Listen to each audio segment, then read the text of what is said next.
1 year పాలన గురించి అందరూ మాట్లాడారు తప్ప మీరు ఎందుకు మాట్లాడలేదు ఇంతకాలం? 1 ఇయర్ సెలబ్రేషన్లో సంబరాలు చేసుకోవాల్సినంత ఘనకార్యాలు ఏం చేసిందండి వాళ్ళు? ప్రతిపక్షాలను కూడా కలిసి రమ్మన్నారు. ఎవరైతే స్వచ్ఛంద సంస్థలు దానికోసం మూసీ కోసం పోరాడిన వాళ్ళు వచ్చి ఇప్పటి వరకు ఒక సమావేశం మూసీ మీద అఖిల పక్షాన్ని పిలిచి పెట్టిన సందర్భం లేదండి. మొన్నటిదాకా పోరాటం చేసినటువంటి కేటీఆర్ సడన్ గా ఎక్కడికి వెళ్ళిపోయారు అనేటువంటి ఒక ప్రశ్న. అంటే ఇప్పుడు పని ఉంటే వేరే ప్లేస్కి పోలేమా అండి? అంటే నిరంతరం ఇక్కడికి వెళ్ళి హైదరాబాద్ దాటి పోకుండా ఉండగలుగుతామా? మరి ముఖ్యమంత్రి గారు 28 సార్లు ఢిల్లీకి పోయినండి. గత ప్రభుత్వం చేసినటువంటి అరాచకాలనాలా లేకుంటే కుట్రలు అనేది ముందు నుంచి రేవంత్ సర్కార్ చెప్తోంది. అందులో ప్రధానంగా ఫోకస్ పెట్టింది ఫోన్ ట్యాపింగ్ అంశానికి సంబంధించి. గతంలో మాజీ ఎమ్మెల్యేల మీద కేసులు పెట్టినప్పుడు ఈరోజు సిద్దిపేటకే చెందినటువంటి ఒక లీడర్ హరీష్ రావు మీదే మన రేవంత్ రెడ్డి గారి అధికార పీఠం ఎక్కినప్పటి నుంచి ఈ రోజు వరకు కేసీఆర్ కుటుంబ సభ్యుల్ని ఏ విధంగా దేవిరెడ్డి సుధీర్ రెడ్డి గారు ఈ మధ్య కాలంలో అసలు మాట్లాడకపోవడానికి ప్రధానమైనటువంటి కారణం కాంగ్రెస్ పార్టీలో గుడ్ ఓల్డ్ ఫ్రెండ్స్ అనే వాళ్ళు ఉన్నారు. మళ్ళీ అటువైపు సుధీర్ రెడ్డి గారు చూస్తున్నారు అనే మాట. నేను మాట్లాడింది ఏమున్నా స్ట్రేట్ ఫార్వర్డ్ ఉంటుంది. నేను మాట్లాడేది మీరు 4 ఏళ్ల తర్వాత రికార్డ్ అడిగినా కానీ అదే జవాబు ఉంటుంది. సో ఇప్పటిదాకా 1 ఇయర్లో జరిగినటువంటి ఈ పాలనకి మార్కులు వేయాలంటే ఎన్ని వేస్తారు మీరు? నేనైతే 0 మార్కులు వేస్తాను. మార్కులే ఎందుకట్లా? అసలు 0 మార్కులు కనీసం పాస్ కూడా కాదు. ప్రజల్ని మోసం చేసి అధికారంలోకి వచ్చిన పార్టీ.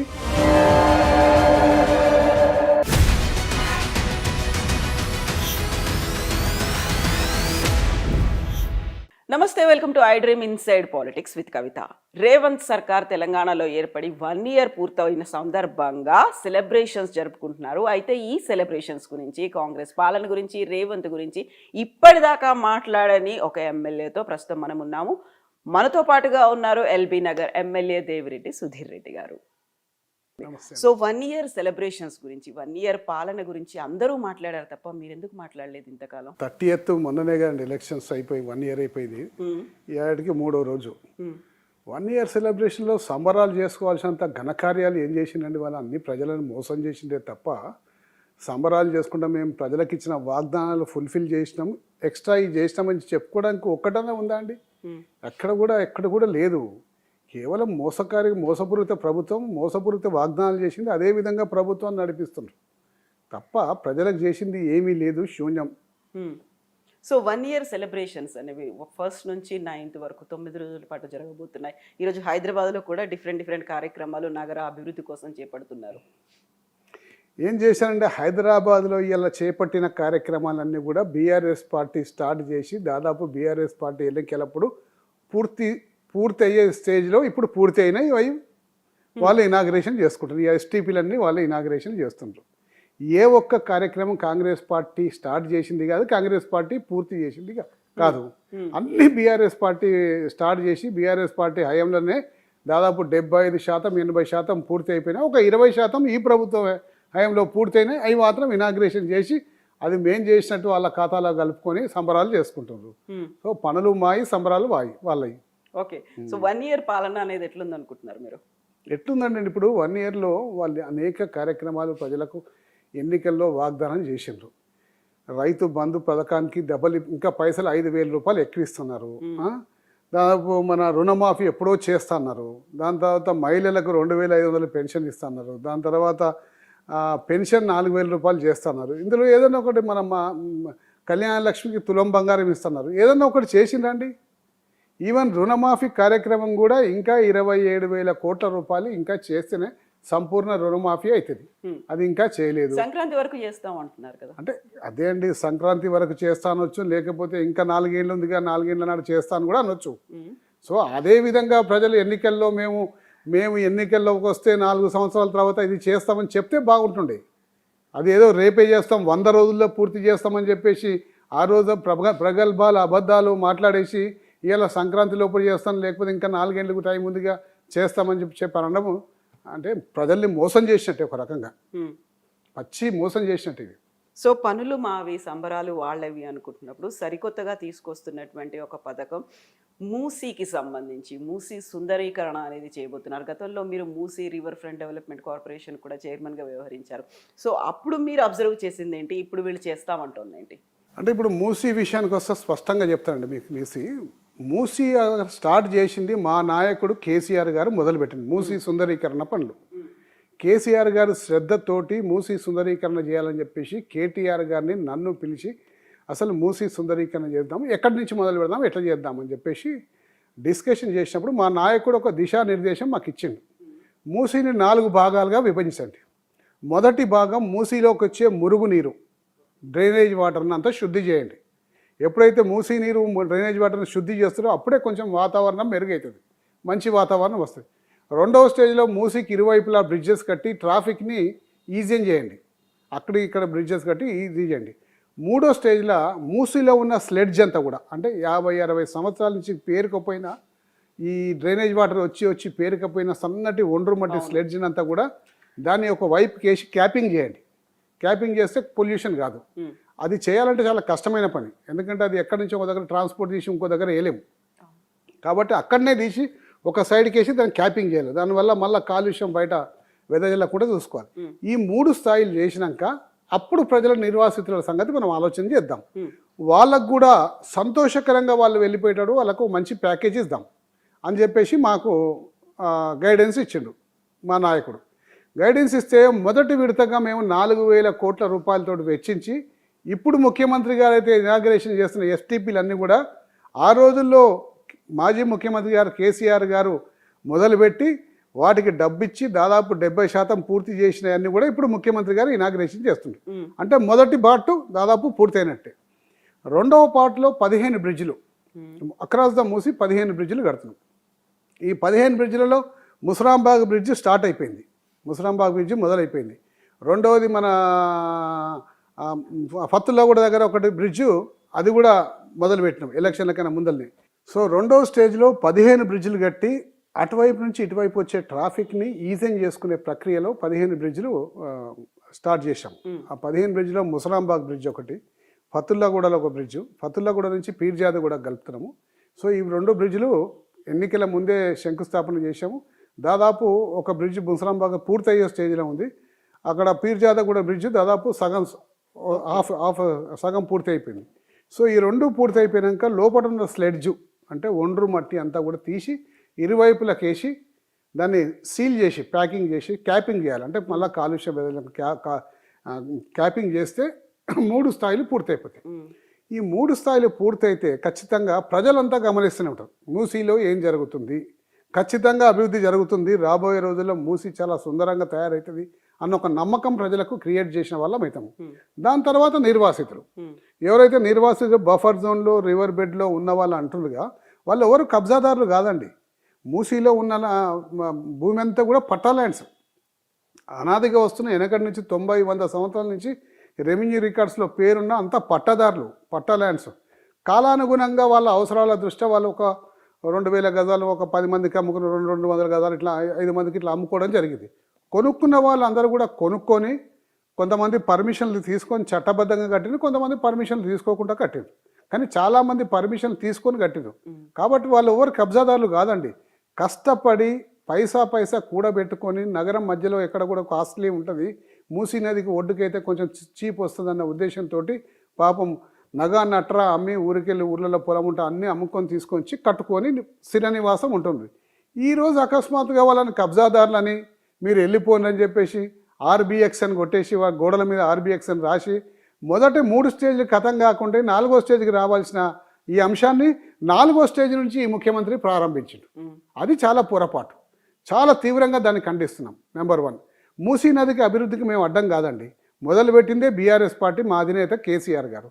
కానీ మూసీ నదికి మేము వాళ్ళు చేస్తున్న ఏదైతే మొదటి 3 అంశాలను వదిలిపెట్టి 4వ స్థాయి నుంచి మొదలు పెడుతుందిగా దాన్ని వ్యతిరేకిస్తున్నాము. రెండవది, నిర్వాసితులకు మెరుగైన ప్యాకేజీ, మెరుగైన నష్టపరిహారం ఇవ్వము అని చెప్పి మేము పోరాడుతూ ఉన్నాం.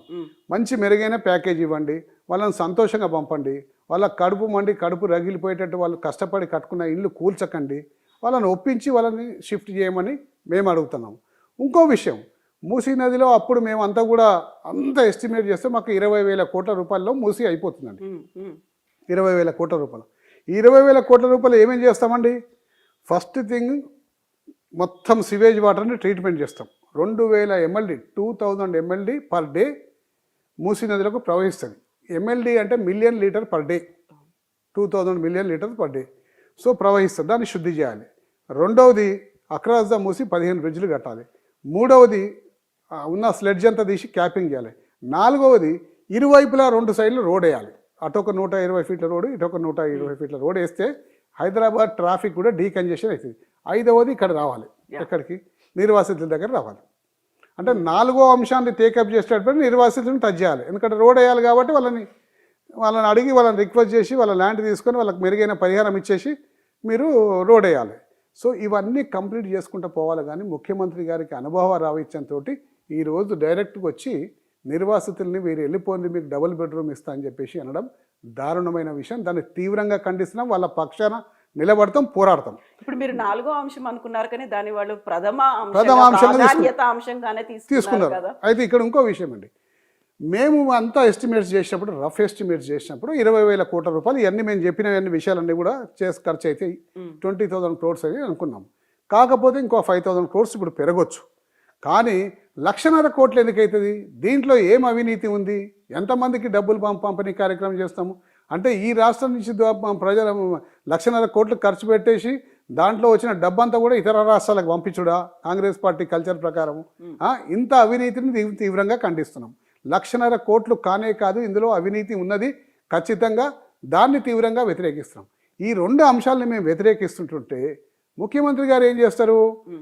ఇది బీఆర్ఎస్ పార్టీ వ్యతిరేకిస్తున్నది అని నల్గొండ రైతులను రెచ్చగొట్టే ప్రయత్నం చేశారు. అంటే మీకు మురికి నీళ్ళు వస్తున్నాయి, మేము చేద్దామంటే బీఆర్ఎస్ పార్టీ వాళ్ళు ఏదో అడ్డం పడుతుండ్రు అని వాళ్ళకేదో రెచ్చగొట్టే ప్రయత్నం చేసింది. నల్గొండ రైతుల కంటే ఇప్పుడు మేము చేసిన ఎస్టీపీలన్నీ కడితే స్వచ్ఛమైన నీరు నల్గొండ రైతులకు కూడా పోతుంది కండి. ఆ కార్యక్రమాన్ని మాజీ ముఖ్యమంత్రి కేసీఆర్ గారు ఎప్పుడో ప్రారంభించిందిగా. దాదాపు 80% మేము అధికారంలో ఉన్నప్పుడే పూర్తి అయిపోయింది. అన్నీ స్వచ్ఛమైన నీరు నల్గొండకు పోతాయి. కానీ ఆ విషయాలు ఏం తెలియకుండా నల్గొండ రైతులను రెచ్చగొట్టే ప్రయత్నం చేసింది. అంటే కేవలం ఏంటంటే అండి, దృష్టి మరల్చే కార్యక్రమాలు ఏదో విధంగా దృష్టి మరల్చేసి దాన్ని పరిపక్వత లేని అడుగులు. ఇక్కడ మీరు 4 అంశాల గురించి చెప్పారు, 4 స్టేజ్ల గురించి. అక్కడ ప్రాధాన్యత ఇంకొక దాని మీద కూడా పెట్టుకున్నారు. బాపు ఘాట్ అనేది, బాపు ఐడియాలజీ సెంటర్ని ఏర్పాటు చేస్తామని కేంద్రం దగ్గర కూడా వెళ్ళారు. 220 ఎకరాల్లో ఒక ఐడియాలజీ సెంటర్ని పెడతామనే మాట, కేంద్ర సహకారం కూడా అవసరమని. ఈ ఆలోచన అప్పుడు మీకు లేదు కదా, ఇప్పుడు చేస్తున్నారు, దాన్ని మీరు స్వాగతించట్లేదా? చూడండి, ఎవ్రీథింగ్ చేయమని చెప్పండి, మేము ఏది దానికి వ్యతిరేకం కాదండి. మూసీ అభివృద్ధి జరగాల్సిందే, బీఆర్ఎస్ పార్టీ కోరుకుంటుంది. బీఆర్ఎస్ పార్టీ నాయకుడు, మా నాయకుడిన కేసీఆర్ కాదు, మొదటి నుంచి కూడా మూసి అభివృద్ధి జరగాలని చెప్పి కోరుకొనే ఈ కార్యక్రమాలను చేసిండు. కానీ క్రమ పద్ధతిలో చేసుకుంటే ఎవరికి నొప్పి కాకుండా, ఎవరికి ఇబ్బంది జరగకుండా చేద్దామన్న ఆలోచన ఆ రోజు కేసీఆర్ గారికి ఉంది. ఈరోజు పరిపక్వత లేని రాజకీయాల్లో మొదటి అడుగు లాస్ట్ వేయాల్సింది మొదట వేసి గందరగోళం సృష్టించుకున్నారు. అదే అందుకోసం ఏంటంటే ఇలా బాపు గారిని మేము కూడా బ్రహ్మాండంగా చేద్దామని చెప్పేసి అనుకున్నాం. వాళ్ళు కూడా చేస్తున్న సంతోషం, స్వాగతిస్తున్నాం దాన్ని. కానీ చేసే పద్ధతిలో నేను మంచి పని చేస్తున్నా, గొప్ప పని చేస్తున్నా, ఎవరు ఏదైనా అనుకుంటే గొప్ప పని చేస్తున్నా అని చెప్పేసి అనుకుంటే ప్రజలు స్వాగతించారండి. గొప్ప పని కూడా ప్రజల్ని కన్విన్స్ చేసి చేయాలి. ఇవాళ నేను ఒక అద్భుతమైన కట్టడం కడతా, ఇడికెళ్ళి 100 ఇళ్ళు కూలగొట్టండి అని చెప్పేసి అంటే ప్రజలు యాక్సెప్ట్ చేయరు. ఎందుకు 100 ఇళ్ళు కూలగొట్టాలి? నీ అద్భుతమైన కట్టడం ఏంది? దానికి అంత ప్రాధాన్యత ఏముంది? మా ఇండ్లు త్యాగం చేయాలంటే అంత అద్భుతమైన స్ట్రక్చర్ ఏమొస్తుంది అనే విషయం ప్రజలకు చెప్పాలి, కన్విన్స్ చేయాలి, అక్కడి నుంచి ఖాళీ చేయాలి. అంతేగాని నేను గొప్ప పని చేస్తున్నా కూడా మీరు అందరూ వెళ్ళిపోయి డబుల్ బెడ్రూమ్ ఇస్తా అని చెప్పేసి అంటే ప్రజల హక్కులని కాల రాసినట్టే. ఇప్పుడు మూసీ డెవలప్మెంట్ కోసం, దాని సుందరీకరణ కోసం, పునరుజ్జీవం కోసం చేస్తున్నటువంటి ఈ పెద్ద ప్రాజెక్టులో ప్రతిపక్షాలను కూడా కలిసి రమ్మన్నారు. ఎవరైతే స్వచ్ఛంద సంస్థలు దానికోసం, మూసీ కోసం పోరాడిన వాళ్ళు వచ్చి వాళ్ళ దగ్గర ఉన్నటువంటి సలహాలు సూచనలు ఇవ్వమంటే మీరెందుకని వెళ్ళలేకపోతున్నారు? దానికోసం ప్రత్యేకంగా సమావేశాలు కూడా పెడతామని అన్నారు. పెట్టమని చెప్పండి. పెట్టినప్పుడు మేము ఈ సలహాలు ఇస్తామండి ఖచ్చితంగా. మేమేం మూసీకి వ్యతిరేకం కాదు అంటున్నారు, కానీ పెడతలేరు కదా. మేము ప్రతిపక్షాలను కూడా పిలుస్తామంటున్నాం. పిలవమని చెప్పండి, పెట్టమని చెప్పండి, మాట్లాడతాం, అక్కడే చెప్తాము. ఇప్పటి వరకు ఒక సమావేశం మూసీ మీద అఖిల పక్షాన్ని పిలిచి పెట్టిన సందర్భం లేదండి. మా నాయకులు అందరిని పిలిచి లేకపోతే మిగతా ప్రతిపక్ష పార్టీలను పిలిచి ఈ మూసీ గురించి సమావేశాన్ని పెడుతున్నాం, మీ సలహాలు ఇవ్వమని చెప్పేసి అడిగిన సందర్భం ఇప్పటివరకు లేదు. ఎస్. సో ఇప్పుడు 1 ఇయర్ సెలబ్రేషన్స్ అనేవి ఇంత పెద్ద ఎత్తున జరుపుతున్నప్పుడు మొన్నటిదాకా పోరాటం చేసినటువంటి కేటీఆర్ సడన్గా ఎక్కడికి వెళ్ళిపోయారు అనేటువంటి ఒక ప్రశ్న. ఇంతమంది ఇన్ని రకాలుగా పోరాటాలు చేస్తున్నారు, ప్రశ్నిస్తున్నారు. ఎక్కడికి వెళ్ళిపోతారండి నాకు అర్థం కాదు. ఎక్కడంటే పారిపోతారా, లేకపోతే ఈ భారతదేశంలో తిరిగే హక్కు మాకు ఉందిగా అండి? తిరిగే హక్కు మాకు ఉందిగా. భారతదేశంలో ఏ ప్రాంతానికైనా పోవచ్చుగా, ప్రపంచంలో కూడా ఏ ప్రాంతానికైనా పోవచ్చు. మరి ఈ భారతదేశంలో ఏదో ఒక ప్లేస్కి పోతే ఎక్కడికి వెళ్ళిపోయారని చెప్పేసి ప్రశ్న ఎందుకు వస్తుందండి? ఎన్నో పనులు ఉంటాయి. సో ఒక బాధ్యతాయుతమైనటువంటి ప్రతిపక్షం గతంలో మంత్రిగా చేశారు. ఇంత ప్రధానమైనటువంటి సమస్యలు ఉన్నప్పుడు 1 ఇయర్ సెలబ్రేషన్స్ అనేవి జరుగుతున్నప్పుడు ప్రతిపక్ష హోదాలో ఉండి పోరాటం చేయాల్సినటువంటి కేటీఆర్ అంటే ఇప్పుడు సమస్యనా సెలబ్రేషన్స్ అండి? ఇప్పుడు సమస్య అని చెప్పేసి అంటారు, సెలబ్రేషన్ మీరే అంటున్నారు. సో సమస్యలు అనేవి ప్రతిపక్షాలు చూస్తున్నాయి, సెలబ్రేషన్స్ అనేవి ప్రభుత్వం చేస్తుంది. మేము సెలబ్రేషన్ చేసుకునే ఏదైతే అర్హత ప్రభుత్వానికి లేదు. ఎందుకు లేదంటే ప్రభుత్వం ఈ ప్రజల్ని మోసపుచ్చింది. హైదరాబాద్లో ఇలా ఒక్క రూపాయి ఇస్తలేదండి. డెవలప్మెంట్ హైదరాబాద్లో ఆగిపోయింది. హైదరాబాద్ని పట్టించుకునే నాదుడు లేదు. ఎక్కడ డెవలప్మెంట్ అక్కడనే ఆగిపోయింది. ఒక రూపాయి ఖర్చు పెడతలేరు. ఇప్పటివరకు నేను చెప్పిన అంశాలండి ఏ అంశాల్లో ఫుల్ఫిల్ కాలేదు. ఇలా సంపూర్ణంగా మన రుణమాఫీ జరగలేదు. ఇలా ప్రభుత్వం రైతు బంధు పథకం ఎన్హాన్స్ చేసి ఇస్తలేదు, తులం బంగారం ఇస్తలేదు, మహిళలకు పెన్షన్ ఇస్తలేదు, వృద్ధులకు పెన్షన్ పెంచలేదు. ఇన్ని అంశాలు నేను చెప్పినా కదండి. ఇవన్నీ అంశాలు వాళ్ళందరూ కూడా పదే ఎన్నికల్లో చెప్పిన అంశాలే కదండి. 100 రోజుల్లో పూర్తి చేస్తామని కూడా పదే చెప్పిన అంశాలే కదండి. వీటిని అన్నిటి కూడా మేము వ్యతిరేకిస్తున్నాము. ఇంకా వీటిని అన్నిటిని మిగిల్చి ఏమని సెలబ్రేషన్ చేసుకుంటారు, ఏ ముఖం పెట్టుకొని సెలబ్రేషన్ చేసుకుంటారు? సో మీరేమో ప్రజలకి చేరలేదు, లేకుంటే హామీల అమలు జరగలేదు ఇవన్నీ అంటున్నప్పుడు వాళ్ళు చెప్తున్నటువంటి లెక్కలన్నీ సరైనవి కాదంటారా? చూడండి, లెక్కలు ఏదో విధంగా చెప్తారండి. ప్రజలు ఫీల్ కావాలి కండి ఆ లెక్కలతోటి. ప్రజలు ఫీల్ కావాలి. ఇలా గ్రామాన మీ కెమెరా పట్టుకొని పోండి, ఏం చేసినది మీకు అన్నీ వస్తున్నాయని అడగండి. ఎన్ని జవాబులు వస్తాయో మీకే తెలిసిపోతుంది. సో ఇప్పుడు ప్రతిపక్షం చేయాల్సినటువంటి పోరాటం చేస్తుందా లేదా అనేది అనుకున్నప్పుడు పాదయాత్రలకి సంబంధించి కూడా గతంలో వచ్చింది. జనవరి నుంచి మళ్ళీ నేను పోరాటాన్ని చేస్తాను. గతం నల్గొండల వేదికే కాదు, హైదరాబాద్లో కూడా మూసీకి సంబంధించి ఎవరండి జనవరి నుంచి? రేవంత్ రెడ్డి చెప్పారు. అప్పుడు రేవంత్ రెడ్డి గారు ప్రభుత్వంలో ఉన్నాడంటే ఆయన పోరాటం చేయాల్సిన అవసరం లేదు. ప్రభుత్వంలో వండుకుంటూ కూడా రేవంత్ రెడ్డి పోరాటం చేయాల్సిన పరిస్థితి లేదు. ప్రజలను కన్విన్స్ చేయాలి రేవంత్ రెడ్డి. ఎందుకు మూసి చేస్తున్నారు? ఇప్పుడు నిర్వాసితులు ఉన్నారు కండి. ఇప్పుడు ఆర్బిఎక్స్ అని ఇంటికి ప్రతి ఒక్కరు స్టాంప్ వేసి ఎర్ర మార్క్ గీశారండి. అంటే ఇక్కడ వరకు ఇండ్లు పోతాయి అన్నట్టు. పోతాయి అన్నప్పుడు ఒక బాధ్యతాయుతమైన మంత్రి పదవి హోదాలో ఉన్న ఒక పెద్ద మనిషి వచ్చేసి ప్రభుత్వము మీరు ఇక్కడి నుంచి తరలిస్తే ప్రభుత్వం మీకు ఇక్కడ ప్లాట్ ఇస్తుంది, ఇంతమందికి నష్టపరిహారం ఇస్తుంది, కాబట్టి మీరు పోవండి, లేకపోతే పోండి, లేకపోతే మీకు ఏం నష్టం కాకుండా మీరు చూసుకుంటే ఒక భరోసా ఇవ్వాలండి. ఇలా లగచర్లలో ఇలా ఏం చేసిందండి? భూసేకరణ అంతకన్నా ముందు చేసిన భూసేకరణ ఆపేసి కొత్త భూసేకరణ పెట్టి మెరుగైన ప్యాకేజ్ ఇస్తామని వాళ్ళు అంటున్నారు. మేము అదే అంటున్నాం కండి, మెరుగైన ప్యాకేజ్ ఇవ్వమని అంటున్నాము. 2013లో మన్మోహన్ సింగ్ గారు ప్రధానమంత్రిగా ఉన్నప్పుడు పార్లమెంట్లో ఒక బిల్లు ప్రవేశపెట్టిండ్రు, కొత్త భూసేకరణ చట్టం. అప్పటి వరకు కూడా దేశంలో ఏ రాష్ట్రంలో భూసేకరణ చేసినా 1891లో ఉన్న క్రూయల్ చట్టమే ఉంటుండే. దానికి చాలా తక్కువ పరిహారం వస్తుండే. ఆ చట్టాన్ని సవరించుకుంటూ కొత్త భూసేకరణ చట్టం తీసుకొచ్చిన ఒక మెరుగైన ప్యాకేజు ప్రభుత్వ అవసరాల కోసం ఏదైనా ఎవరిదైనా స్థలం తీసుకున్నా, భూమి తీసుకున్నా, ఇల్లు తీసుకున్నా వాళ్ళకు మెరుగైన ప్యాకేజ్ ఇవ్వాలని చెప్పేసి ఒక కొత్త చట్టం తీసుకొచ్చింది. మీ కాంగ్రెస్ పార్టీ హయాంలో, మీ నాయకుని హయాంలో తీసుకొచ్చిన చట్టాన్నే ఇలా ఉపయోగించి వాళ్ళకు మెరుగైన ప్యాకేజ్ ఇవ్వమని మేము కోరుతున్నాం. కానీ ఇప్పటివరకు ప్రభుత్వం నుంచి ఎటువంటి స్పందన లేదే. కనీసం వచ్చి ఆ చట్టం ప్రకారం మేము ఇస్తాము, మీకు ఈ ప్యాకేజ్ ఇస్తాం, మీ ఇల్లు తీసుకొస్తే మీ ఇల్లు కూలగొడితే ఇంకో దగ్గర మంచిగా మెరుగైన ఫ్లాట్ ఇస్తాము అని చెప్పాలి కాండి. అంటే చివరికి మేము కట్టిన డబుల్ బెడ్రూమ్లే వాళ్ళకి దిక్కు అయినాయి.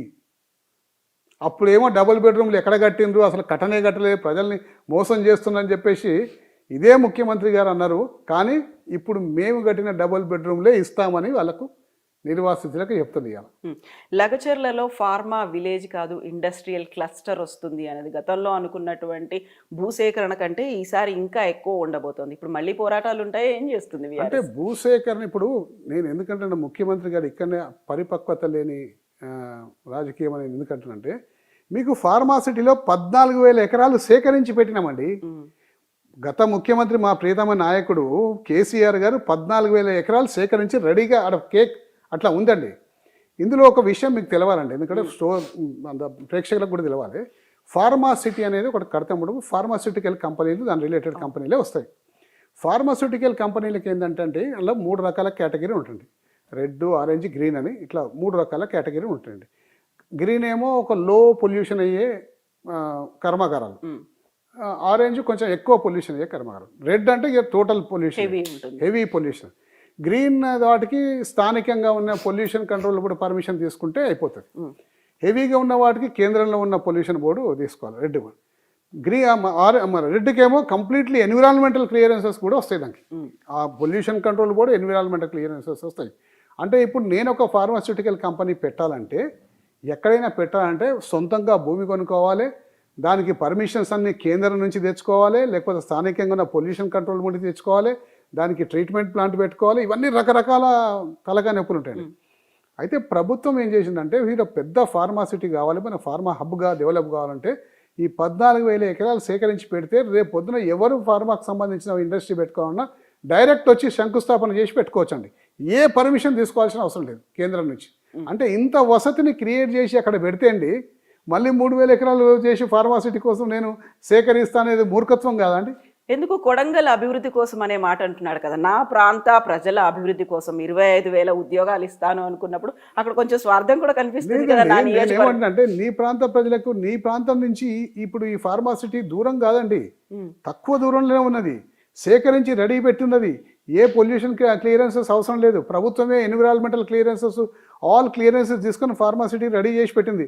అందులో ప్రభుత్వమే ఏం చేస్తుందంటే ట్రీట్మెంట్ ప్లాంట్లు కడుతుంది. అంటే ఫార్మా నుంచి వెలువడ్డే వ్యర్థాలను ట్రీట్మెంట్ చేసేసి ఆ పరిసర ప్రాంతాల్లో నివసిస్తున్న ప్రజలకు ఏమాత్రం కూడా పొల్యూషన్ జరగకుండా అన్ని నిబంధనలను పాటించకుండా పర్మిషన్ తీసుకున్న స్థలం ఉంది ఆడ. అవి వదిలిపెట్టి మళ్ళీ నేను చేస్తా అంటాడు ఏంటండి ఫార్మాసిటీ. ఇప్పుడు తెలిసి వచ్చింది నేను చేస్తుంది పొరపాటు అని చెప్పేసి ఇప్పుడు ఫార్మాసిటీ రద్దు, ఇప్పుడు ఇండస్ట్రియల్ పార్క్ అంటున్నారు. మెరుగైన ప్యాకేజీ ఇస్తామని. ఈ మెరుగైన ప్యాకేజీ ఫార్మాసిటీ కోసం అని సేకరించేటప్పుడు ప్రజల్ని కన్విన్స్ చేయొచ్చుగా. అంటే అనుభవం వస్తుంది. ఇప్పుడు ఆయనకు తెలిసి వచ్చింది ఏంటంటే, అరే ఈ విధంగా వ్యతిరేకత వస్తుంది, నేను ఎంత ముఖ్యమంత్రి అయినా సరే నా కొడంగల్ నియోజకవర్గంలో అయినా సరే ఎవరు ప్రజలు ఇవ్వమంటే ఇవ్వరు, దాన్ని ప్రజల్ని కన్విన్స్ చేయాలని నచ్చజెప్పాలి, వాళ్ళకు మెరుగైన ప్యాకేజ్ ఇవ్వాలన్న ఒక ఆలోచన ఇప్పుడు ఆయనకు ఐడియా వచ్చి ఉంటుంది. సో ఇప్పుడు గత ప్రభుత్వం చేసినటువంటి రాచకాలనాలా లేకుంటే కుట్రలు అనేది ముందు నుంచి రేవంత్ సర్కార్ చెప్తోంది. అందులో ప్రధానంగా ఫోకస్ పెట్టింది ఫోన్ ట్యాపింగ్ అంశానికి సంబంధించి.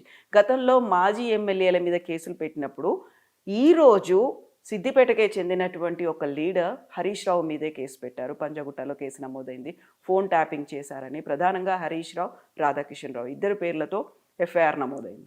ఇప్పుడు చూడండి, మన రేవంత్ రెడ్డి గారి అధికార పీఠం ఎక్కినప్పటి నుంచి ఈ రోజు వరకు కేసీఆర్ కుటుంబ సభ్యుల్ని ఏ విధంగా లోపలేయాలి అనేక ప్రయత్నాలు చేస్తుంది. ఆ ప్రయత్నంలో భాగంగా ఇప్పుడు ఫోన్ ట్యాపింగ్ అనేది ఒకటి, మన ఫార్ములా ఈ రేసింగ్ ఒకటి రేవ్ పార్టీ అని ఒకటి, మొన్న లగచర్ల కేసులో అరెస్ట్ చేద్దామని ఒకటి, ఇలా రకరకాల ప్రయత్నాలు చేస్తుంటుంటే బెడిసి కొడుతున్నాయి. అన్నీ కూడా ఏ విధంగా బెడిసి కొడుతున్నాయి అంటే, ఏది చేసినా కష్టం. ఒక ఫ్యామిలీ కూర్చొని ఒక పార్టీ చేసుకుంటే అది రేవ్ పార్టీ అండి. ఒక బాధ్యతాయుతమైన మంత్రి గారి యొక్క ఫ్యామిలీ అంతా కూర్చొని ఒక పార్టీలో పార్టిసిపేట్ చేస్తే దాన్ని రేవ్ పార్టీగా చిత్రీకరిస్తారా? చిత్రీకరించి అందులో అరెస్ట్ చేద్దామని ప్రయత్నం చేసి అక్కడ ఎందుకో ఆ సందర్భంలో కేటీఆర్ గారు పోలేకపోయినారు. లేకపోతే అక్కడ అరెస్ట్ చేసి కేటీఆర్ గారిని అరెస్ట్ చేసి ఏదో రేవ్ పార్టీ అని చెప్పేసి ఆయనకు అంటగట్టే ప్రయత్నం చేసేవాళ్ళు. మన లగచర్లకు దాంట్లో అరెస్ట్ చేద్దామని కేటీఆర్ గారు ప్రోత్సహించి కేటీఆర్ గారు ఎగదోసిండ్రు పబ్లిక్ని. కాబట్టి అధికారుల మీద దాడి జరిగిందని చెప్పి కేటీఆర్ మీద పెడదామని ప్రయత్నం చేసిండు.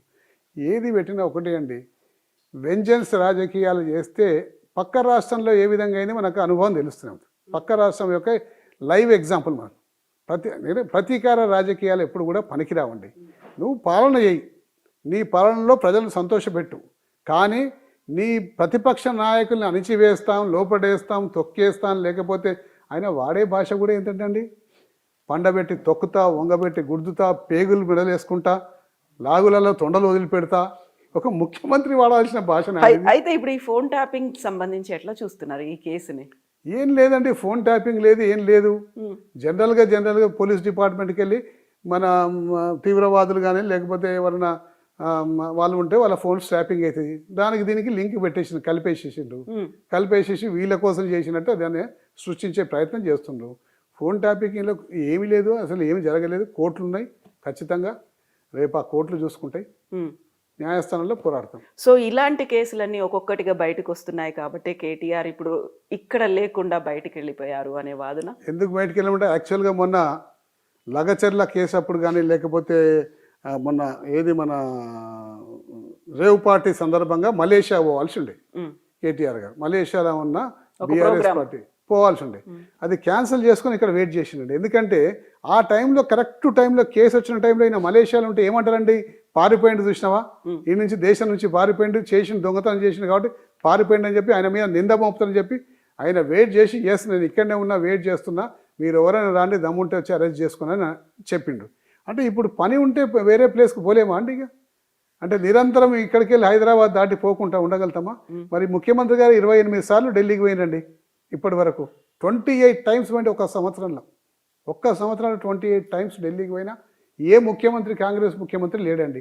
మరి ఎందుకు పోయినండి ముఖ్యమంత్రి గారు? కేంద్ర ప్రభుత్వం ఉంది, కేంద్ర ప్రభుత్వంతో చర్చలు జరపాల్సినవి ఉంటాయి. కేంద్ర ప్రభుత్వం ఉంటే ఆయనకు 28 టైమ్స్ ఉంటే మాకు 1-2 సార్లు మాకు అవసరాలు ఉన్నాయా అండి?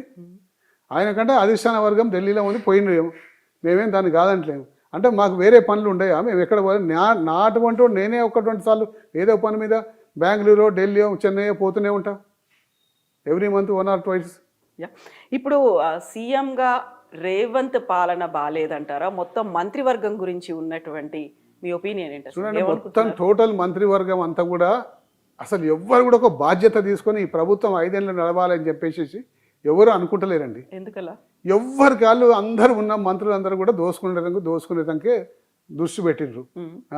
మళ్ళీ 5 సంవత్సరాలు పోతే మళ్ళీ రాదురా నాయన, ఇప్పుడే మేమైనా ఉంటా బాగుపడాలని చెప్పేసి పరిపాలన గాలికి వదిలేసేసిండ్రు, డబ్బుల ఆదాయం మీద ఫోకస్ పెడుతున్నారు.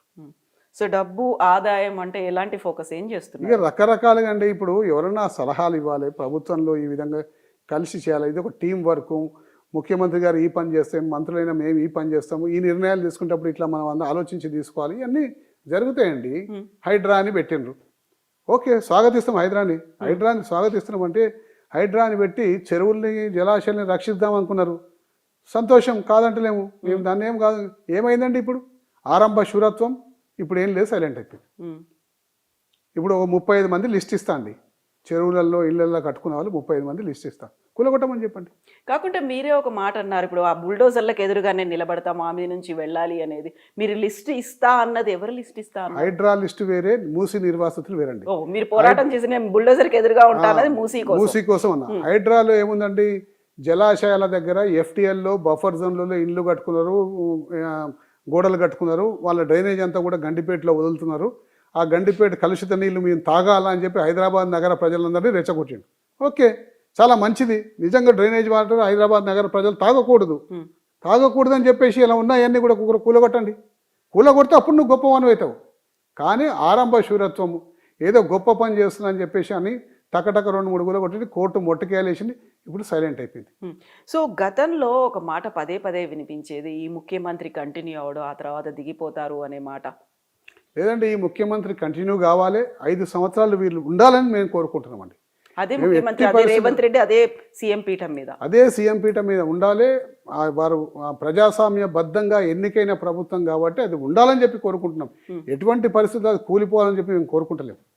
కూలిపోవడం అని కాదు, వాళ్ళంతటి వాళ్ళే కూలి చేసుకుంటారు అనే ఒక మాట. ఆ తర్వాత ఇక వాళ్ళంతలో వాళ్ళు కూలి చేసుకుంటే మేము చేయగలిగింది కూడా ఏం లేదు కండి.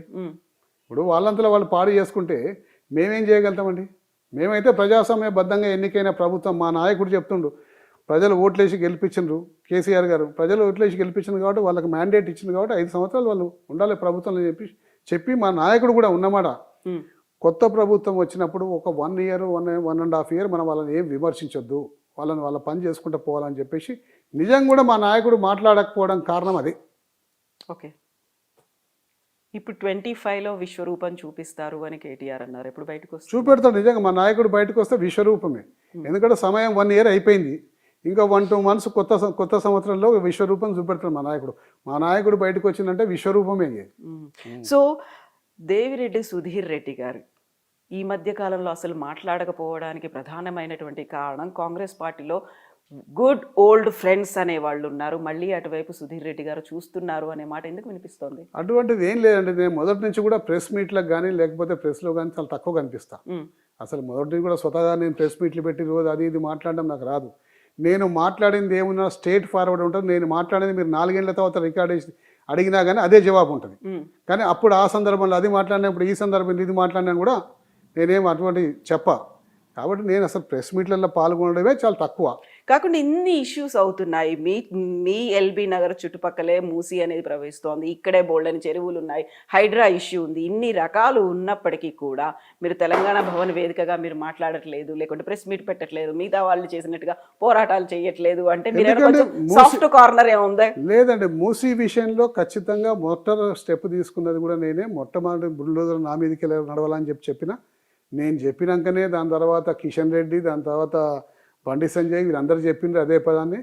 నేను మొదట అడిగి వేసినాకనే ఫస్ట్ అంతా స్టార్ట్ అయింది. అప్పట్లో నేను కొంచెం ఒక 3 months సిక్ ఉండి కాన్స్టిట్యున్సీకి సరిగ్గా రాలేకపోయినా. అప్పట్లో 3 months సిక్ ఉన్న పీరియడ్లో కొంచెం నేను ఎక్కువ యాక్టివిటీస్ చేయలేకపోయినా. కానీ ఎప్పుడైతే వచ్చిందో అప్పటి నుంచి ఫుల్ ఫ్లెడ్జ్ మూసీ విషయంలో చాలా యాక్టివ్ ఉన్నాం. ప్రతిరోజు మనం ప్రజలతో టచ్లో ఉన్నాం. డిపార్ట్మెంట్ల పరంగా కేసులు వేపిస్తున్నాము, వాళ్ళకి కావాల్సిన లీగల్ సహాయం అందజేస్తున్నాం, అన్నీ చేస్తూనే ఉన్నాడు యాక్టివ్గా.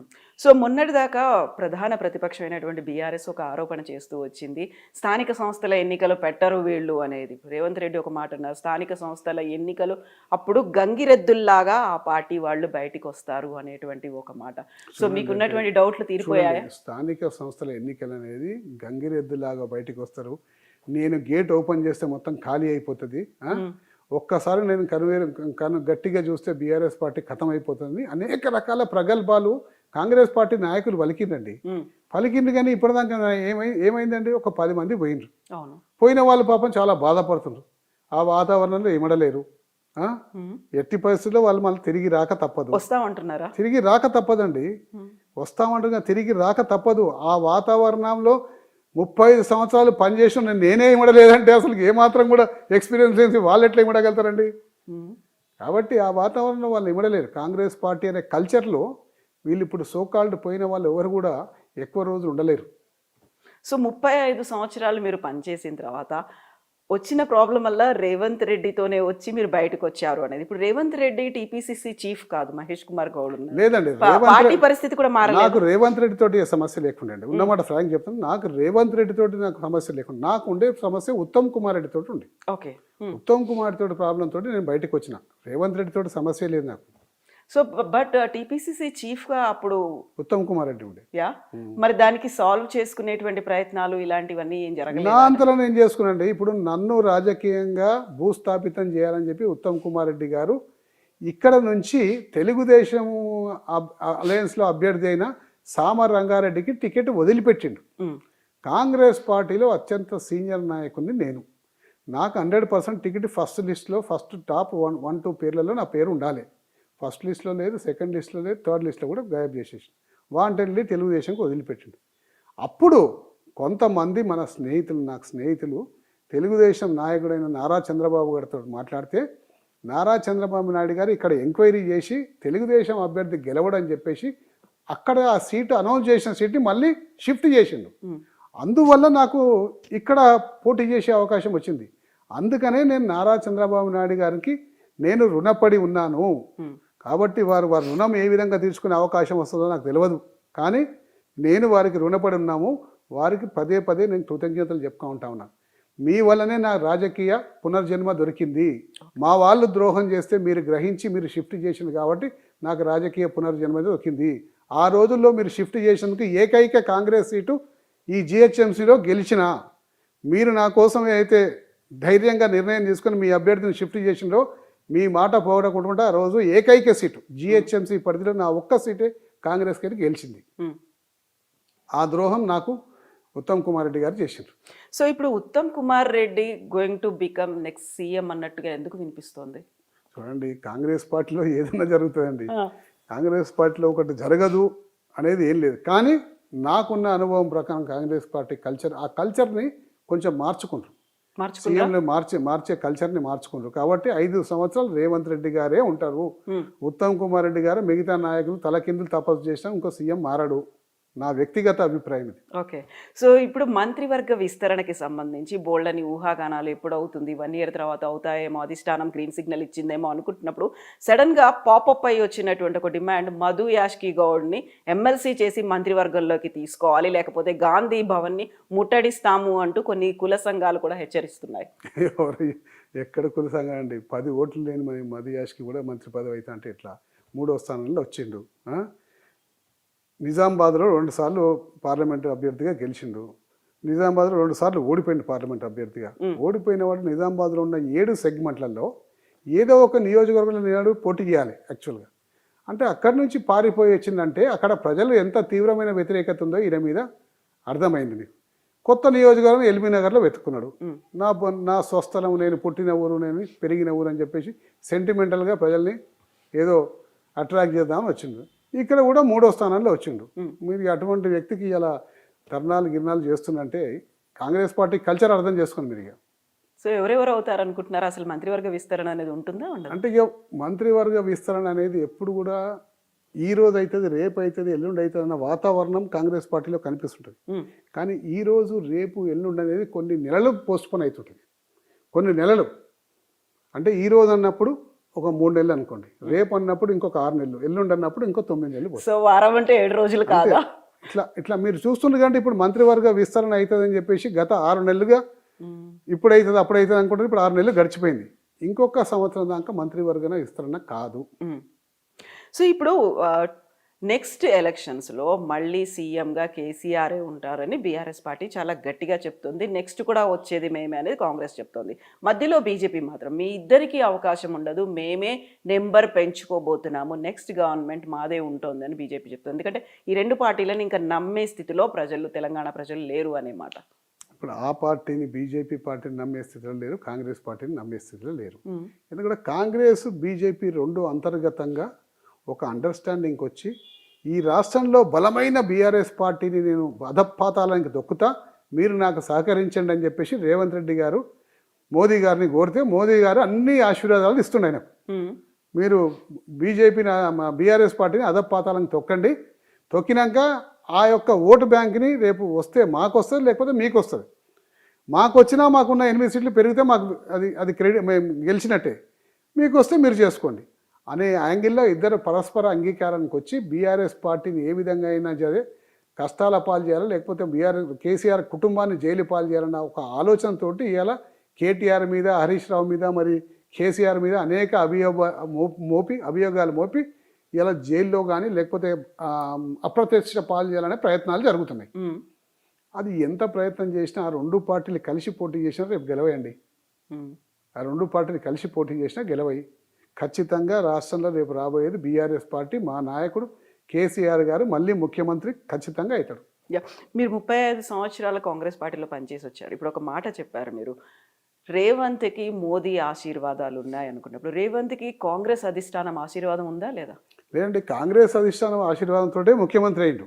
కంటిన్యూ అవడానికి అంతర్గతంగా మోదీతో ఒక అండర్స్టాండింగ్ పెట్టుకుండు. బీఆర్ఎస్ పార్టీని నేను తొక్కేస్తా పాతాళానికి, మీరు సహకరించాలని చెప్పేసి వారు సహకరిస్తున్నారు. ఉదాహరణలు చెప్పమంటారు దానికి. చూడండి, వాల్మీకి మీ కర్ణాటకలో ఒక కేసు అయిందండి. కర్ణాటక నిధులు హైదరాబాద్కి వచ్చినాయి. హైదరాబాద్కి ఎక్కడికి వచ్చినాయండి? కాంగ్రెస్ పార్టీకి వచ్చినాయి. కాంగ్రెస్ పార్టీ ముఖ్యులు ఒక 2-3 వచ్చినాయి. డిపాజిట్ అయిన అమౌంట్లు ఏ అకౌంట్లో డిపాజిట్ అనేది సిబిఐ వాళ్ళకి తెలుసు. కర్ణాటకలో ఉన్న మంత్రి కానీ, కర్ణాటకలో ఉన్న అతని మీద ఈడీ కేసు అయింది, సిబిఐ కేసు అయింది. మరి ఆ డబ్బులు హైదరాబాద్కి వచ్చినప్పుడు హైదరాబాద్ ఎవరి అకౌంట్లో వచ్చినాయో సంగతి తెలుసుకొని వాళ్ళని కూడా సిబిఐ అరెస్ట్ చేసి మరి ఈడీ కేసులు పెట్టి వాళ్ళ మీద చర్యలు తీసుకోవాలి కాండి. ఇప్పటి వరకు చర్యలు నిల్ అంటే నిల్. ఎందుకంటే మీరు బీఆర్ఎస్ పార్టీ మీద బీఆర్ఎస్ పార్టీ మీద మీరు యుద్ధం చేస్తుండ్రు, బీఆర్ఎస్ పార్టీని అణిచేసే పనిలో మీరున్నారు. కాబట్టి ఇప్పుడు మీకు సమస్య రావద్దు అని చెప్పి మోదీ గారు ఆపి, మీకు ఎటువంటి సమస్య రాదు, మీ దగ్గర సిబిఐ రాదు, మీ దగ్గర ఈడీ రాదు, మీరు కంటిన్యూ చేయండి అని చెప్పేసి అభయహస్తం ఇచ్చి బీఆర్ఎస్ సో పార్టీ ఈ అభయహస్తం అనేది రేవంత్ కి గతంలో తను ఆర్ఎస్ఎస్ నుంచి రావడం వల్లే వచ్చిందా లేదు ఓన్లీ బీఆర్ఎస్ అంటే కోపం కాబట్టి ఆ అభయహస్తం లభించిందా? లేదండి. ఇప్పుడు ఏంటంటే మోదీ గారికి ఏంటంటే ఎట్లాగో 8 సీట్లు ఉన్నాయి. ఉమ్, రేపు బీఆర్ఎస్ పార్టీని ఇక్కట్ల పాలు చేసి బీఆర్ఎస్ పార్టీని అణిచేస్తే ఆ ఓటు బ్యాంక్ ఏమన్నా మాకు ప్రత్యామ్నాయంగా మా వైపు చూస్తారేమో ప్రజలు. అప్పుడు 2వ స్థానానికో 1వ స్థానానికో పోటీ పడే అవకాశం ఉంటుంది మాకు అనే ఆలోచనతోటి మోదీ గారు ఉన్నారు. వీరేమున్నారు, మన బీఆర్ఎస్ మొత్తం అణిచేస్తే నాకే వస్తుంది ఆ ఓటు బ్యాంక్ కాబట్టి నేను మళ్ళీ ముఖ్యమంత్రి కావచ్చు అని రేవంత్ రెడ్డి గారు. సో ఈ ఆలోచనతోటి ఇద్దరు ఒక ఒక అండర్స్టాండింగ్లో నడుస్తున్నారు. మొన్న పొంగులేటి శ్రీనివాసరెడ్డి ఇంట్లో ఈడీ రేడ్ అయిందండి. భారతదేశంలో ఎంతమంది ఇళ్లలో ఈడీ రేడ్ అయినా కానీ ఈడీకి ఒక సాంప్రదాయం ఏంటంటే ప్రెస్ కాన్ఫరెన్స్ పెట్టి ఏం సీజ్ చేసినాం ఏం చేసినాం ఇవన్నీ చెప్తారండి. ఇప్పటివరకు ఏమైనా జరిగిందండి? అసలు ప్రెస్ కాన్ఫరెన్స్ లేదు, ఏమైందో కూడా ఎవరికి తెలియదు. సో ఇప్పుడు పొంగులేటి పేరు అన్నారు కాబట్టి బాంబులు ఏమయ్యాయి, ఆటం బాంబులు ఇవన్నీ కూడా వీఆర్ వెయిటింగ్. అవి వర్షానికి తడిసిపోయి పేలుతలేవండి. అవి వర్షానికి తడిసిపోయి మీరు ఎదురు చూడట్లేదా? అసలు ఇంక ఉండవు, అవి పేలుతలేవు. అవి వాళ్ళు పాపం బాంబులు అనుకొని ఏదో మా మీద వేసే ప్రయత్నం చేస్తున్నారు. అవి పేలుతలేవు. అవి పేలినా కానీ వాళ్ళ మీకే పేలి ఉల్టా వాళ్ళకే నష్టమవుతుంది. కాబట్టి ఎప్పుడైనా రాజకీయాల్లో ప్రతీకార రాజకీయాలు పడయి అభివృద్ధిని డెవలప్మెంట్ నీ యొక్క స్టాండ్ నువ్వు ఏ విధంగా పోతుందో ప్రజలు గమనిస్తుంటారు. ఎంతసేపు కేసీఆర్ కుటుంబం మీద దృష్టి పెట్టి కేసీఆర్ కుటుంబాన్నే ఇక్కట్ల పాలు చేయని ఆలోచనని కూడా నీకు ప్రజలు వ్యతిరేకిస్తారు. ఇప్పటి వరకు ఈ సంవత్సర కాలంలో ముఖ్యమంత్రి గారు చేసిన ఆలోచనలో 70% కేసీఆర్ కుటుంబాన్ని ఏ విధంగా అప్రతిష్ట పాలు చేయాలి, ఏ విధంగా ఇరికించాలన్న ఆలోచనే తప్ప వేరే అభివృద్ధి కార్యక్రమాల మీద ఎటువంటి ఆలోచన లేదు. సో ఆ 30% దేని మీద ఫోకస్ పెట్టారంటారు? మిగిలిన 30% 30% ఏంటంటే హైకమాండ్కి ఏ విధంగా నిధులు పంపాలి. ఈ ఒక్క రాష్ట్రం ఉంది, కర్ణాటక రాష్ట్రం ఉంది సౌత్లో.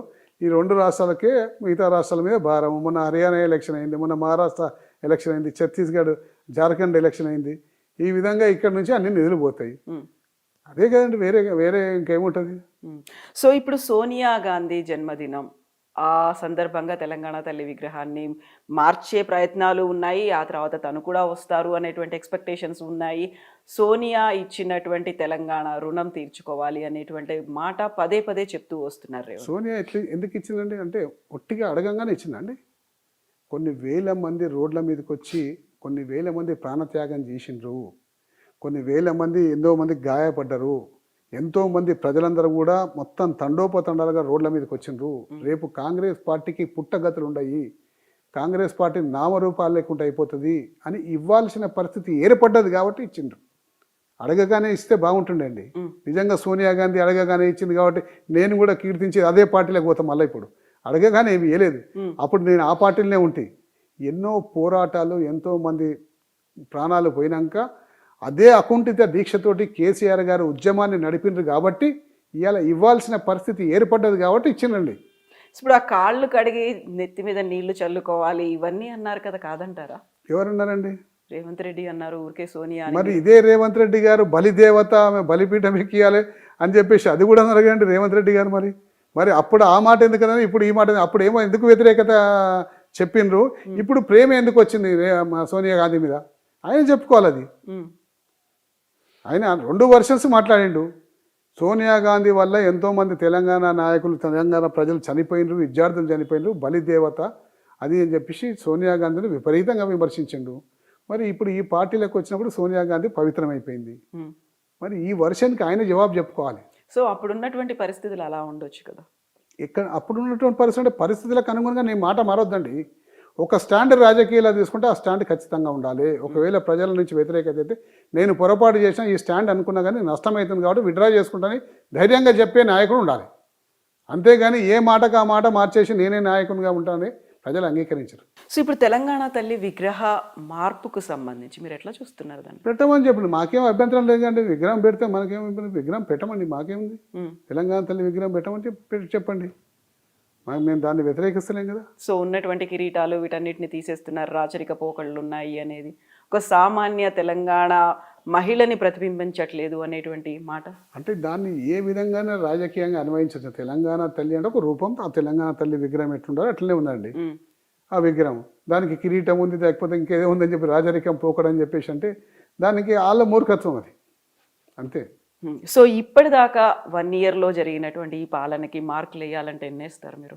నేనైతే 0 మార్కులు వేస్తాను. మార్కులే ఎందుకట్లా అసలు సున్నా అసలు 0 మార్కులు కనీసం పాస్ కూడా కాదు. లేదండి. 30, అంటే 35 ప్రజల్ని మోసం చేసి అధికారంలోకి వచ్చిన పార్టీ ప్రజల ఆకాంక్ష మేరకు పనిచేయకుండా ఏ అయితే వాగ్దానాలు చేసిండో వాగ్దానాలను అన్ని కూడా ఫుల్ఫిల్ చేయకుండా వాగ్దానం చేయని పనిని సీరియస్గా ఎత్తుకొని నేను ఇలా చేస్తా, బుల్డోజర్లు ఎక్కిస్తా, తొక్కిస్తా, మూసీని చేస్తా అని చెప్తున్నాడు. మూసీ ఎప్పుడు కూడా వాగ్దానం చేయలేదండి. ఎన్నికల్లో మూసీ చేస్తాను ఎప్పుడు కూడా చెప్పలేదనా. వాగ్దానాలు చేసింది ఏదైతే 100 రోజుల్లో పూర్తి చేస్తాను, టైం బాండ్ పెట్టిండ్రు, అన్నీ కూడా చెప్పిండ్రు. అవి చేయకుండా ఇది మాత్రం చేస్తా, దీనికి అడ్డొస్తే బుల్డోజర్ ఎక్కిస్తా, తొక్కిస్తా, చంపేస్తా అనే పదాలు వాడుకుంటున్న ముఖ్యమంత్రి, అలాగే వంగబెట్టి తొక్కుతా, వంగబెట్టి గుద్దుతా, పేగులు మెడలేసుకుంటా, లాగులల్లో తొండలు వదిలిపెడతా అంటే ఇటువంటి పదజాలాన్ని వాడుతున్న ముఖ్యమంత్రికి నిజంగా 0 మార్కులు వేయాలండి. నువ్వు హుందా అయిన స్థానంలో ఉన్నవి అలా రాష్ట్రం మొత్తం నీ గుప్పిట్లో ఉంది. నువ్వు రాష్ట్ర అధినేతవు కాబట్టి నువ్వు రాష్ట్ర అధినేతకు ఏ విధంగా అయితే హుందా అయితే భాష వాడాలనో అదే హుందా భాష వాడితేనే బాగుంటుంది. ప్రతిపక్ష నేతగా నేను తిట్లు తిడితే సక్సెస్ అయినా అని చెప్పేసి అనుకుంటే ఇలా ముఖ్యమంత్రిగా అది తిట్లు తిడితే ప్రజలు అసహించుకుంటారు. సో ఇప్పుడు 0 మార్కులు కేవలం ముఖ్యమంత్రికి మాత్రమేనా, మిగతా మంత్రివర్గ సభ్యులకు? కాంగ్రెస్ పార్టీకి అండి. ఇప్పుడు ప్రభుత్వంలో ఉన్న పార్టీకి మొత్తం అన్ని శాఖలు విఫలమైపోయినారు. ఏ శాఖ కూడా ఒక కొత్త రకమైన ప్రయోజనతుడు ప్రజలకు మేలు చేసే ఇలా మంత్రి లేకుండా అయిపోయినారు. అన్ని శాఖలు విఫలమైపోయి సో అందరూ ఫెయిల్ అయ్యారు. అందరూ ఫెయిల్ అయిపోయినారు. ఒక దాంట్లో మాత్రం సక్సెస్ అయిపోయినారు. రాబోయే 5 సంవత్సరాలే టైం ఉంది కాబట్టి ఏ విధంగా డబ్బు సంపాదించుకునే దాంట్లో మాత్రం సక్సెస్ అయ్యారు. సో దాంట్లో అయితే 100% మార్క్స్ వస్తాయా? దాంట్లో 100% మార్క్స్ వస్తాయండి. వాళ్ళకి డబ్బు ఇచ్చడానికి అపాయింట్మెంట్ దొరుకుతుంది, డబ్బు ఇచ్చడానికి అపాయింట్మెంట్ కూడా దొరుకుతలేదు. అన్ని డిపార్ట్మెంట్లో అలాగే ఉందా? అంతా అన్ని డిపార్ట్మెంట్లు అట్లే ఉంది. కవిత ఫ్రంట్ రోల్లోకి వచ్చేసింది, ముందు కీలకమైనటువంటి పాత్ర పోషిస్తోంది. అందువల్లే అలిగి కేటీఆర్ కూడా వెళ్ళిపోయాడు అనేటువంటి మాట. కవిత అరెస్ట్ తర్వాత బయటకు వచ్చిన తర్వాత చాలా కాలం చాలా సైలెంట్గా ఉన్నారు. బట్ ఇప్పుడు ఒక 15-20 డేస్ నుంచి చాలా యాక్టివ్ రోల్ అనేది ప్లే చేస్తున్నారు. అంటే ఇప్పుడు చూడండి, మెయిన్ పిల్లర్ మాకు కేసీఆర్ అండి. కేసీఆర్ మెయిన్ పిల్లర్తో పాటు అనేక రకాలుగా పార్టీని స్ట్రెంథన్ చేసిన కేటీఆర్ గారు ఉన్నారు, హరీష్ రావు గారు ఉన్నారు, కవిత గారు ఉన్నారు, ఇంకా చాలా ముఖ్య నాయకులు కూడా ఉన్నారు. వీళ్ళందరూ కూడా కేసీఆర్ గారు ఇచ్చిన గైడ్ లైన్స్ మీదే పనిచేస్తూ ఉంటారు. ఆమె వచ్చి పనిచేస్తే తప్పేముందండి? ఆమె వచ్చి పార్టీ కోసం పనిచేస్తుందిగా, దాంట్లో మీరు తప్పెందుకు పడుతున్నారు? వేరే యాంగిల్, వేరే కోణాన్ని ఎందుకు చూస్తున్నారు? గతంలో చేయలేదు ఆమె? గతంలో జాగృతి అని పెట్టేసి గ్రామాన్న తిరిగి తెలంగాణ రావాలని చెప్పేసి గ్రామాన్ని తిరిగి ఎన్నో రకాల ఉద్యమాలు చేసి తను కూడా తెలంగాణ రావడానికి ఒక పాత్ర పోషించింది కండి. మరి దాంట్లో ఇలా తప్పేముందండి? ఇలా వచ్చి బయటకు వచ్చి ప్రతిపక్షంలో ఉన్న ఒక నాయకురాలుగా మాట్లాడితే తప్పేముందండి? దాన్ని మేము స్వాగతిస్తున్నామండి. కవిత గారు రావాలి, తిరగాలి. రేపొద్దున తెలంగాణ పార్టీలో బీఆర్ఎస్ పార్టీలో ఉన్న ప్రతి ఒక్క నాయకురాళ్ళు అందరూ కూడా రేపొద్దున రావాలి, బయటకు వచ్చి బలంగా పనిచేయాలి, ఈ కాంగ్రెస్ పార్టీని గద్దె దింపాలి. సో కవిత గతంలో తెలంగాణ జాగృతి తరఫున తీవ్రమైనటువంటి పోరాటాలు, ఉద్యమాలు ఇవన్నీ చేసినప్పటికీ కూడా వెరీ రీసెంట్గా ఆల్మోస్ట్ ఒక 1 ఇయర్